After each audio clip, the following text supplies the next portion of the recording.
ইহ ইহ হা হা হা। অনেকদিন হয়েছে কারো গার মটকাই না, আজকে মানুষের গন্ধ পাচ্ছি, আজকে একটার গার মটকে খাবো।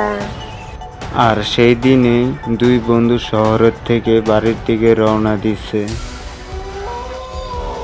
আর তখনই ওই ভয়ঙ্কর বট গাছের সামনে দিয়া দুই বন্ধু যাইতে আছে।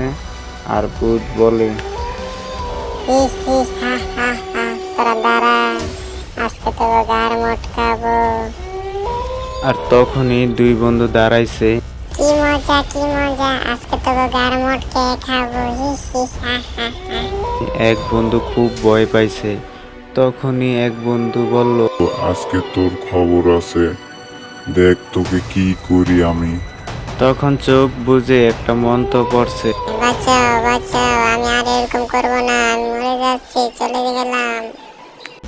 তাহলে বন্ধুরা, আমরা এই গল্প থেকে কি শিখলাম? বিপদের টাইমে আমাদের মাথা ঠান্ডা রাখতে হবে, আর ভয় পাইলে চলবে না, সাহস রাখতে হবে।